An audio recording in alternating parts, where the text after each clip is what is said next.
आणि संतोष देशमुखचा हत्या याच्या मागचं ब्रेन कोण आहे तर तो वाल्मिक कराड आहे। वाल्मिक कराड कुठे कुठे राहिला याचे लिस्टच येते माझ्याकडे।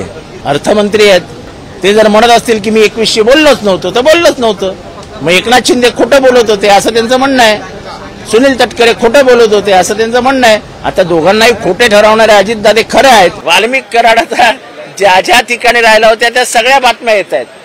खेड मधल्या एका रिसॉर्ट मध्ये राहिला होता, ते रिसॉर्ट संपूर्णतः इल्लीगल आहे, संपूर्णतः इल्लीगल। अहो मी पहिल्या दिवशी सांगितलेला की याचा करता करविता हा वाल्मिक कराडच आहे,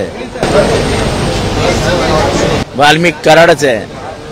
त्याच्यामुळे आता मला याच्यावरती प्रश्न विचारून तुम्ही काय जास्त काढू शकता।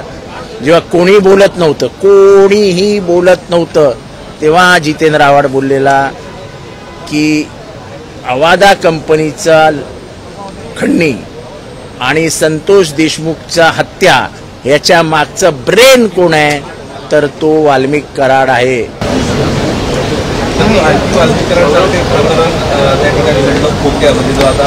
नाही, माझं म्हणणं आहे खोक्या असो,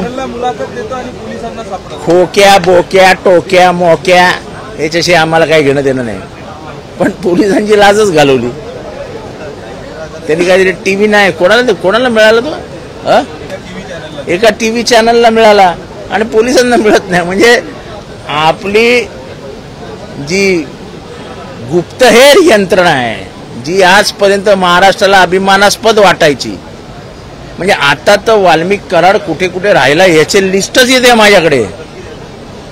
तो खेड मधल्या एका अनधिकृत रिसॉर्ट मध्ये 4 दिवस राहिला होता, ते रिसॉर्ट एंटायर अनधिकृत आहे, एंटायर रिसॉर्ट अनधिकृत आहे।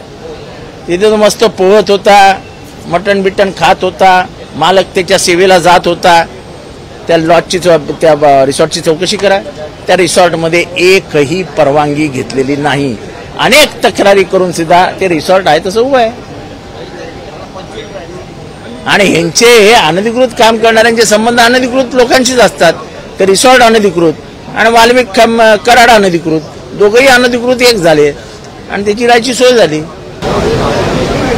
सर ये महाराष्ट्र में नीतीश ने पत्र लिखा है कि मल्हार सर्टिफिकेट दिया जाए, त्याचा मराठीत प्रश्न आहे काय?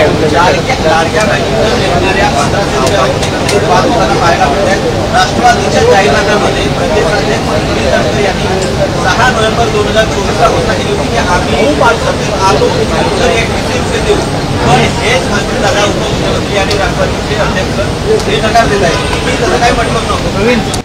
कदाचित त्यांना न विचारता जाहीरनामा बनला असेल असं त्यांचं म्हणणं असेल। आता काय करणार? आता तुम्हाला असं आहे, तुम्हाला आता त्यांच्यावर विश्वास ठेवावा लागेल ना। निवडून आलेत, अर्थमंत्री आहेत, तेव्हा ते खरंच बोलतात।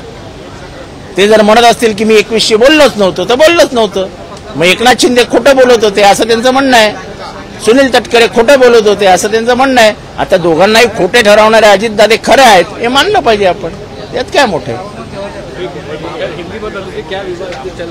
ये देखो, ये हलाल और मल्हार का जो विवाद है, ये विवाद नहीं है, ये सिर्फ एक अंगार है कि तुम दोनों में धंधे में भी दुश्मनी हो जाए, धंधे में भी दुश्मनी हो जाए। और शायद इनको मालूम नहीं कि गांव गांव में ये कभी भी झगड़ा नहीं हुआ है। हिंदू खाटिक हो, मुसलमान कसाई हो, लेकिन मटन लेते समय हमने ना कभी देखा कि मुसलमान है कि हिंदू है। अब मटन लेके घर आके उसको खाने का काम करते। हमारा खाना हमारा धर्म है। अब तुम किससे लेना ये भी तय करोगे तो हमको कपड़े भी कहाँ से लेने ये भी तय कर दो। एक दिन लिस्ट ही दो, ये तुम इधर से लो, ये तुम इधर से लो, ये तुम इधर से लो, तो हमारी जिंदगी बहुत अच्छी बीतेगी। क्या चालू आहे महाराष्ट्र में यार? हे दुर्दैव आहे। महाराष्ट्र पोलिसांची अधोगती किती जोराने होते आहे। खरे गुन्हेगार राहतात बाजूला, खोटे गुन्हे करायचे, खोट्या गुन्हेगारांना ताब्यात घ्यायचं, त्यांच्याकडनं पैसे घ्यायचे, हे सर्वत्र सर्रास महाराष्ट्रात चालू आहे, सर्रास। वाल्मिक कराडाचा ज्या ज्या ठिकाणी राहिला होता त्या सगळ्या बातम्या येत आहेत। खेड मधल्या एका रिसॉर्ट मध्ये राहिला होता, ते रिसॉर्ट संपूर्णतः इल्लीगल आहे, संपूर्णतः इल्लीगल। 4 दिवस आरामात महाराज तिथे राहिले होते। आता खोक्या कोण खोक्या बोक्या काय आहे तो आता टीव्हीला मुलाखत देतो म्हणजे काय माजला पाहिजे होते ना केवढा माजतो. हे पोलिसांनी पूर्वी मुंबईमध्ये मी ऐकायचो की नाळबंदी करायची. नाळबंदी मला माहित नाही नाळबंदी तुम्हाला माहिती की नाही. नाही नाळबंदी नसबंदी नाही नाळबंदी. नाळबंदी म्हणजे या इथली नस तोडून टाकायची. माणसाला चालतानाच जाणीव व्हायची की मी गुन्हेगार आहे. आणि तेव्हा ते फेमस होतं मुंबईमध्ये. हे मुंबईची जी क्राईम थांबवण्याची परंपरा होती तेव्हा मुंबई पोलिसांच्या मुंबईच्या क्राईमला लोक घाबरायची. कारण का राजकीय हस्तक्षेप एवढा झाला आहे की मर्डर जरी केला आणि पोलीस त्या मर्डर करणाऱ्यापर्यंत पोहोचले तरी फोन होतो हे चल मागे फिर. काय करणार पोलीस मागे फिरतात. म्हणजे काय त्याच्याशिवाय वाढतच नाही. सगळेच आजकाल सगळेच सामाजिक कार्यकर्ते आहेत. समाजाला यांचीच गरज आहे आमची गरज नाही राहिली आता असं आम्हाला कळायला लागलंय. निवडणुकीत जे काय माहोल तयार होतो त्याच्याने मला तरी कळायला लागलं की आता समाजाला आमची गरज नाहीये.